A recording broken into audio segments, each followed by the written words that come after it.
A nagyművészek életpályája általában lépésről lépésre épül föl. Madácsnál azonban ez kicsit máshogy alakul.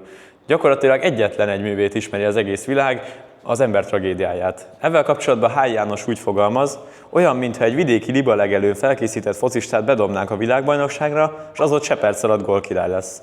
Ezzel utalván arra, hogy milyen kivételesen kiváló mű is az ember tragédiája, azonban előtte és utána semmilyen maradandót nem alkotott Madács.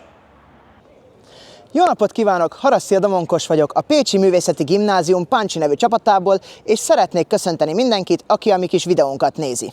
Ahogy láthatják, itt állok a pécsi székesegyház előtt, ugyanis a 7. konstantinápolyi színről szeretnék egy kicsit beszélni, mely a vallásról, illetve annak a hátrányos tényezőiről szól. Előfordulnak benne olyan kérdések, mint például, hogy meddig szentesíti a cél az eszközt, lehet-e vallásra nevelni embereket úgy, hogy közben elzárjuk őket a külvilágtól, mivel hát végső soron emberek, nekik is megvannak a saját szükségleteik, illetve lehet-e úgy szeretetről prédikálni, hogy mellette háborúkat indítunk és embereket ölünk egy egyszerű írási hiba miatt. De szerintem a mai háborúktól hangos világban akkor is az a legfontosabb kérdés, hogy érez egyáltalán ennyit nekünk? Papp Bálint vagyok, és itt állok a pécsi Árkád egyik mozgó lépcsőjén. Ez a helyszín nekem azt szimbolizálja a Madács ember tragédiája című művéből, amikor a 11. szín végén a színben szereplő emberek sorról sorra ugranak a saját vesztükbe, hiszen a szabadversenyes kapitalizmus annyira megnyomorította életüket, hogy azt már nem is kívánják folytatni. Tehát talán a szín egyik legfontosabb kérdés felvetése az, hogy a szabadversenyes kapitalizmus vajon segíti társadalmunkat, vagy romokba dönti azt. Erre a válasz az előbb bemutatott jelenet alapján elég egyértelmű a szín végén. Azonban vajon ma, az akciók korában, a folyamatos vásárlási kényszer korában vajon tudunk-e szabadok maradni, vagy már teljesen a rendszerre szolgái lettünk?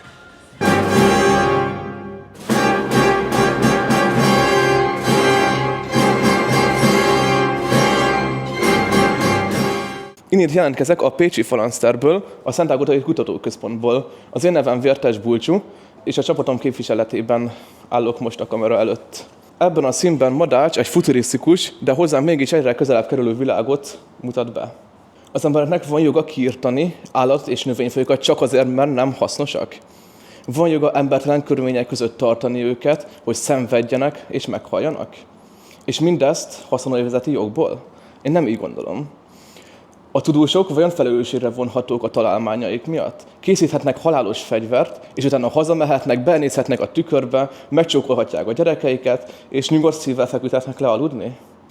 Albert Einsteinnek van egy nagyon híres mondása, nem tudom, hogy a harmadik világháborút milyen fegyverekkel fogják megvívni, viszont a következőt biztos, hogy kövekkel és botokkal fogják.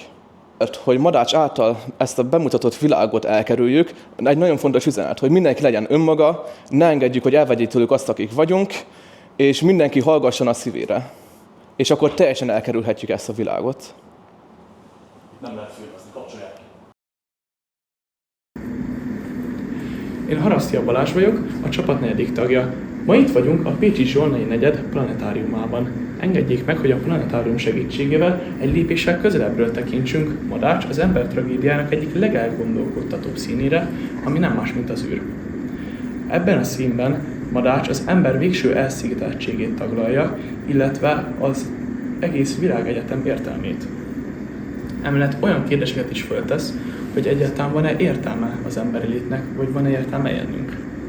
Ezekre választ Ádám bolyongásán keresztül kapunk remekül kontrasztálva a végső kiábrándulással, és ami engem személy szerint megfogott ebben a színben, az, hogy Ádám ennek ellenére is teljes szívével tud visszatérni a Földre. Konklúzióként egyetérthetünk Hály Jánossal abban, hogy a belső vita tovább folyik bennünk, hiszen mi vagyunk az aktuális Ádámok.